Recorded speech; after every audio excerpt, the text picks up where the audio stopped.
आदाब नाजरीन, मैं हूं आपका मेज़बान अब्दुल वाजिद और आप देख रहे हैं Tasneem TV.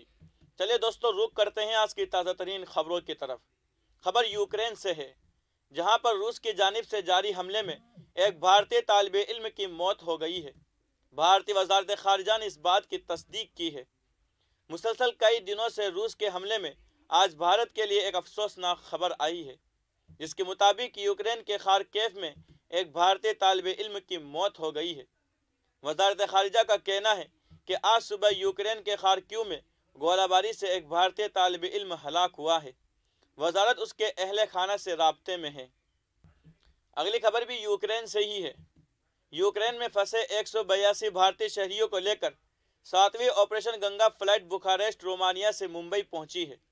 Operation Ganga flight के तहत 7वां तैयारा भारतीय शहरियों को लेकर मुंबई पहुंचा है। इस मौके पर एयर इंडिया एक्सप्रेस फ्लाइट के तर्जुमान ने बताया कि यूक्रेन रूस तनाज़ुर के दरमियान एयर इंडिया एक्सप्रेस की परवाज़ मंगल की सुबह रोमानिया की दारुल हुकूमत बुखारेस्ट से 182 भारतीय शहरियों को लेकर मुंबई पहुंची है। तर्जुमान ने कहा कि मरकज़ी वज़ीर नारायण राणे ने मुंबई हवाई अड्डे पर वतन पहुंचने वाले मुसाफिरों का इस्तकबाल किया है। अब रुख करते हैं अगली खबर की तरफ। अगली खबर दारुल हुकूमत दिल्ली से है, जहां फसादात के मुतासरीन के ज़ख्मियों के इलाज में गफलत और ताख़ीर की तमाम मिसालें हमारे सामने हैं, जिनमें से कुछ सरकारी अस्पतालों में मौत या मुस्तकिल माजूरी का बाइस बने हैं। इनकी तहकीकात जुडिशल कमीशन ऑफ इंक्वायरी से होनी चाहिए। साल 2020 में शुमाली मशरिकी दिल्ली में हुए फ़िरका वाराना फसादात को 2 बरस मुकम्मल हो चुके हैं। इस कत्ले आम के 2 बरस मुकम्मल होने पर फसाद मुतासरीन की ज़िंदगियों पर पड़े असरात के तहत आज प्रेस क्लब ऑफ इंडिया की एक तकरीब का इनेकाद किया गया। इस तकरीब में मुख्तलिफ तंजीमों के ज़रिए एक जूरी का क़ियाम अमल में लाया गया था, जिसने आज दहली फसादात से मुतअल्लिक़ अपनी सिफारिशात पेश की। अगली खबर भी दारुल हुकूमत दिल्ली से है, जहां म्यूनिसिपल कॉरपोरेशन के इंतखाबात में अब सिर्फ चंद माह बाकी रह गए हैं। ऐसे में सियासी जमातों में भगदड़ मचने लगी है। यहाँ म्यूनिसिपल कॉरपोरेशन इंतखाबात से पहले कांग्रेस को आज एक बार फिर झटका लगा है। कांग्रेस लीडर कुलदीप भंडारी और उनकी अहलिया मधु भंडारी ने आम आदमी पार्टी में शमूलियत इख्तियार कर ली।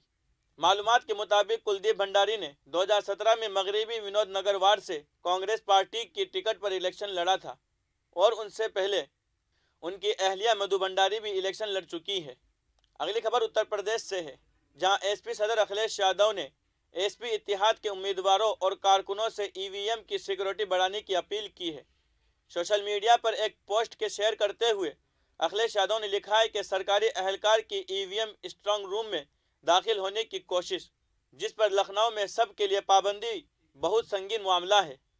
एसपी इत्तेहाद के तमाम उम्मीदवारों, अहदेदारों और कारकुनों से अपील की है कि वो तमाम जगहों पर ईवीएम स्ट्रांग रूम में।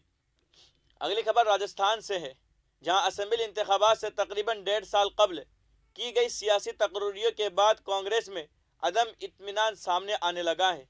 सियासी तकर्रुरियों में बहुत से लीडर जो सचिन पायलट के हामी और चेयरमैन के दावेदार हैं, अरकानीन से नाराज़ है। पायलट के हामी सुशील असोपा और राजेश चौधरी ने मेंबरान का अहदा ठुकरा दिया है। दोनों रहनुमाओं ने अवामी सतह पर अहदा संभालने से इनकार करते हुए बयानात जारी किए हैं। 4-5 लीडर ज़्यादा नाराज़ है। ख्याल किया जा रहा है कि वो भी इस ओहदे पर फाइज नहीं होंगे। भद्राचार्य के जानिशीन जय मिश्रा पर बदफैली का इल्ज़ाम लगाया गया है। चित्रकूट के तुलसी पीठ इंस्टीट्यूट के एक नाबालिग तालिबे इल्म ने यह संगीन इल्ज़ाम लगाया है। 27 फरवरी को मुतासिरा के वालिद की शिकायत पर लालगंज पुलिस स्टेशन में पोक्सो एक्ट के तहत मुकदमा दर्ज किया गया है। सदगुरु रामभद्राचार्य ने उनके जानिशीन जय मिश्रा पर लगाए गए इल्ज़ामात को बेबुनियाद करार दिया है।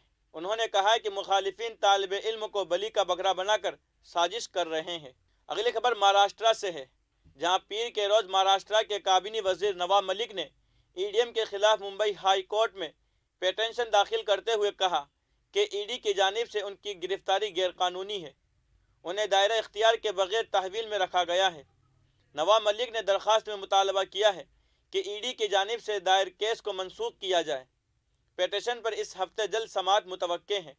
नवाब मलिक को अंडरवर्ल्ड डॉन दाऊद इब्राहिम की बहन हसीना पारकर के जरिए कुर्ला ज़मीन खरीदने के मामले में मनी लॉन्ड्रिंग के शुबा में 8 घंटे की पूछगछ के बाद गिरफ्तार किया गया था। فی الحال کی خبروں میں اتنا ہی۔ ملک اور غیر ملک کی تمام خبریں جاننے کے لیے دیکھتے رہیے تسنیم ٹی وی، آپ کے میزبان عبد الواجد کے ساتھ۔ اللہ حافظ۔